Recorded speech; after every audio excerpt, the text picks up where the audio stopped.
I didn't have anywhere to stay. Okay. So, you know what I did? I remembered that during my first event, okay, before now, so the second, during my first event, there was a guy that came to me and told me, what was his name? Can't remember, but he came and told me, man, we really, really appreciate what you did for us today. And if you ever need anything, we live in the ghetto, but if you ever need anything, Emoji was his name, Emoji. If you ever need anything, call us or call me. These are the guys that live in the ghetto, it's called Nyabirambo in Rwanda. They live there. And you know what I did? I called the guy.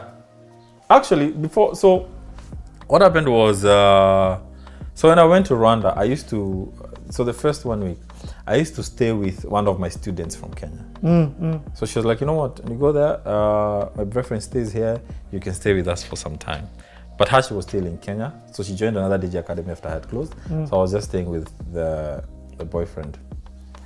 But she later came back. And when she later came back, I noticed some insecurities with the boyfriend. And one day he locked me out. Can you imagine in the middle of the night, I'm leaving an event like this and I've got nowhere to sleep.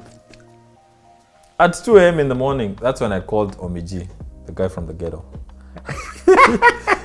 and he picked up and he told me, you know what? The guy first of all threw my clothes over the gate with in a green paper bag. He was like, no, you can't stay here. Like I went to Omiji's place to get some. And so Omiji picked me up at the bus stop. Bro, this is a movie. So Omiji picked me up at the bus stop. This is 2 a.m. Took me first of all somewhere. I ate some. In the ghetto, nothing closes. Always 24 hours economy. Some pilau I ate, and then he says, okay, so I'll show you where you'll be sleeping. We won't charge you anything.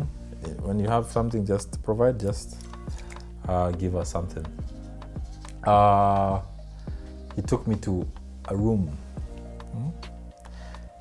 Unless I'm wrong, there were like 8 people inside that room. Every space was occupied. And there was a small mattress by the corner somewhere that I was sharing with him, okay? Because there's a bed there, but there's a couple on that bed and another guy, and then the sitting room, there's like 2 more people. Yeah. And, man. So it's just me and my MacBook. Now I don't have the decks because I've taken them to sleep. And when you sleep, when you face the wall, you can't face the other side because now you're right face to face with the other guy. And that was my home for like 3-4 months. And you know what I used to 3-4 months. do? Yeah. As I built my radio career now with Cedric. So what Cedric did, he told me I can give you transport to be coming to work. So Cedric gave me 2,000 Rwandan francs a week, which was like 200 shillings or so. I can't remember. And a bus card. So in Rwanda, it's very organized. You can get a card that you can just jump, you tap and go. Then it drops you wherever you're going. And then at this point, I'm still building myself as a DJ. So where are you practicing? A lot, at least 4 hours a day. Oh, that place? Yeah. Okay. It was a big hotel. It's called Amigo. It was huge. So they could allow me to go in. They could allow me to eat with their employees. So if I didn't have food, I could go in and join the employees when they're eating. And they allowed me to shower at their place because the ghetto, the showering place, yeah, the showering place is somewhere where you, Nigunia, there's no roof. Yeah. That was the shower. I remember, oh my goodness. I used to go shower because at this particular point, you're showering like twice a week. Yeah. And the tiles on the floor would be black. Key. Imagine. And I still had my one jacket, my leather jacket. One day I washed that jacket. It was unbelievable. Bro, you come from far. What? It was insane. And all this time, first of all, my relationship, my mom wasn't there, so couldn't ask her for help. Sometimes when I tell her this story, she gets a bit emotional, but oh well, it's life. So yeah, what you started doing at the radio station? So at the radio station, so I started helping Cedric with music. So now for people to listen to our radio, now we need to have a good playlist. And I had music from all my collection. And the second thing is content, okay? So I told him, okay, you know what you can do? Start playing DJ mixes on weekends. And the radio station starts improving. Now we can see some people come in. He says, okay, you know what? Put me in there now, live over the weekends, Friday, Saturday. Now I'm doing it here and there. Playing mixes. Playing DJ. mixes, yeah. Are you talking? Oh, I had a host. Okay. Yeah. Because of the language barrier. No, really, we used to use English. So now we're even introducing English because English wasn't a thing on radio there. Okay. We're now introducing English. And the radio is starting to improve. Cedric starts giving me 60,000. Rwanda France, 60,000 is like 10 G's a month. Oh, nice. Yeah. So do you move out of the ghetto? No, I'm still in the ghetto. Yeah. So what I used to do is, the money I used to make while DJing, I used to give it to those guys for food. So we would cook 1 meal a day, which is always ugali. Ugali beans and one piece of meat. And let me tell you something. If you're looking for people that are blessed when it comes to humanity, it's those guys. If they have one thing, okay, It shares you will ours. share. They used to buy one beer and they say this is ours. Everyone takes a sip. And the beer is like this big, those big beers. Yeah, the They courts. say this is ours. And they'll sit there and everybody will take a sip. When they cook food in the kokosinia, then you guys share. So me, the money I made, since they're giving me accommodation, I'm not sleeping outside. But it was like outside because the door had such a big hole that a dog would easily come in. Unalala tu unasikia umbo inakulamba. Bro. Unasikia umbo inakulamba. At some point it became a norm. Like, oh, it's okay. Because the door has such a big hole at the bottom there. Yeah. Because it was so old, I think it has rusted. Yeah. A thief could literally just crawl in and take your stuff and go. But anyway, I mean, we were 7 guys in the house. Yeah. Who would risk coming Yeah, in? exactly. So, yeah, I hadn't moved out. And then, so Cedric started giving me something. And in the last part about the ghetto, you know, why? You know, it became so big that because I had a laptop, okay? And there people didn't have TVs and stuff. People would come to our spot once I come back to work from work for entertainment. With your laptop. With my laptop. So you have to charge it. You have to charge it in the office. No, we had electricity. Okay, we had electricity. Yeah. Oh, nice. And you know what we were watching? I had a whole, I think 9 series of How I Met Your Mother. And we started from season 1, episode 1. Episode 1. Every day, guys will come and continue. And out of all these guys watching, so we were like 10, but only like 4 guys understand English.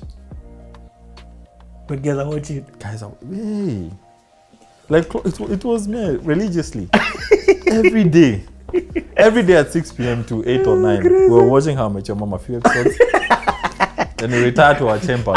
Afshon Entertainment. Yeah, Afshon Entertainment, yeah. And then, so eventually I had to move out of the ghetto. But so after the radio had grown and so on, it was time for us now the radio for it to start a TV now.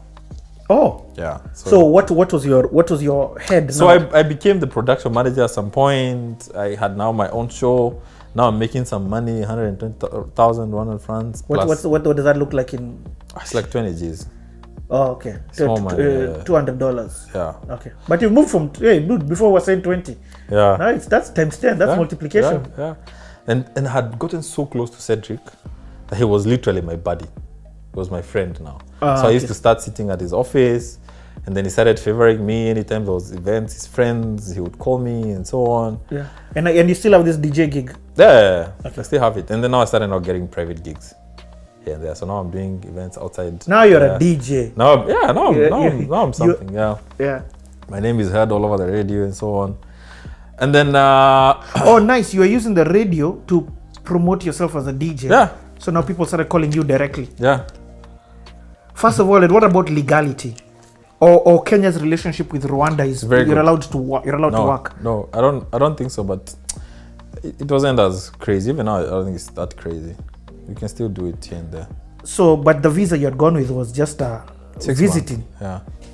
Okay. You cross the border and come back every 6 months. Okay. Yeah.